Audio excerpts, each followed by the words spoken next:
Friends, welcome back to our channel life of Shrabani. তো তোমাদের জন্য একটা নতুন রেসিপি নিয়ে চলে এলাম, সেটা হচ্ছে ঘেভার। তো সামনে জন্মাষ্টমী আসছে, তোমরা এটা বাড়িতে অ্যাপ্লাই করতে পারো। আমি একটু লেটে আপডেট দিচ্ছি, তাও তোমরা বাড়িতে এবার ট্রাই করে বলতে পারো তোমাদের কেমন লাগলো।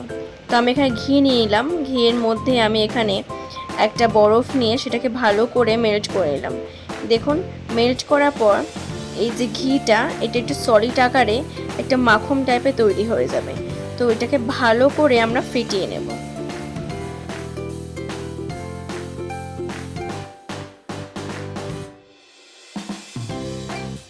ওটাকে ভালো করে ফেটিয়ে নেওয়ার পর আমরা এখানে 1 বাটি মতো ময়দা এখানে চেলে আমরা দিয়ে দেব, যাতে সেটা ভালোভাবে সলিড হয়ে যায়। এবং পরিমাণ মতো 1 কাপ দুধ নিয়ে সেটার মধ্যে অল্প অল্প করে ঢেলে সেটাকে ভালো করে আমরা মিক্স করতে থাকবো, যতক্ষণ না পুরো একটা পাতলা ব্যাটারের মধ্যে চলে আসছে। এবং মাঝে মাঝে আমরা নর্মাল ওয়াটারও ইউজ করব। তাহলে আমরা দুধ আর এখানে নর্মাল ওয়াটার দুটোই ইউজ করছি। দেখুন, ব্যাটারটা বেশি থিকনেসও হবে না এবং বেশি পাতলাও হবে না, মিডিয়ামে থাকবে। দেখুন, বেশি পাতলাও হয়নি আবার বেশি গাঢ়ও হয়নি।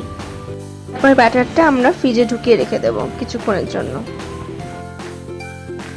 নেক্সট আমরা এখানে একটি চিনির রস তৈরি করে নেব।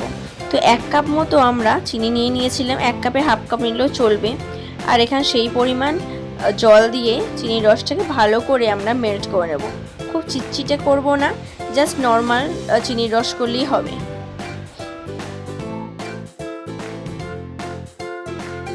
নেক্সট আমরা এখানে খোয়া ক্ষীর এবং দুধ দুটোকে ভালো করে মিশিয়ে আমরা এখানে জাল দিতে লাগলাম, কারণ সেটা পুরোপুরি একটা ক্ষীরের মতো চলে আসবে। তাই এটাকে ভালো করে জাল দেওয়ার পর দেখতেই পাচ্ছেন কি সুন্দর ক্ষীরের মতো হয়ে গেছে।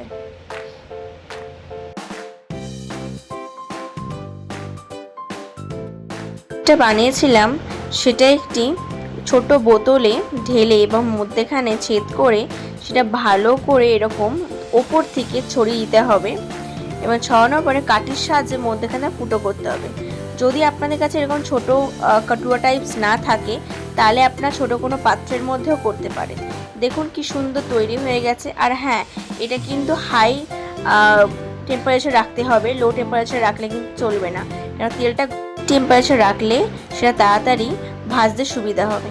তারপর আমরা এখানে চিনির রসে জাস্ট ডিপ করে নিলাম, তারপরে মালাইটা ভালো করে এখানে অ্যাপ্লাই করে দিলাম এবং কিছু ড্রাই ফ্রুটস আমি কেটে রেখেছিলাম, সেই ড্রাই ফ্রুটসগুলো আমি ওপরে দিয়ে দিলাম। আপনারা পেস্তা, আমন্ডস, কাজু দিতে পারেন। আমি এখানে পেস্তা আর কাজু অ্যাপ্লাই করেছিলাম। তো চলুন, আজকে আমাদের রেডি হয়ে গেল ঘেভার। তো তোমাদের কেমন লাগলো রেসিপিটা অবশ্যই জানাবে। আর হ্যাঁ, লাইক, শেয়ার, কমেন্ট আর সাবস্ক্রাইব করতে কিন্তু ভুলবেন না। দেখা হচ্ছে অন্য কোনো ভিডিওতে। টাটা।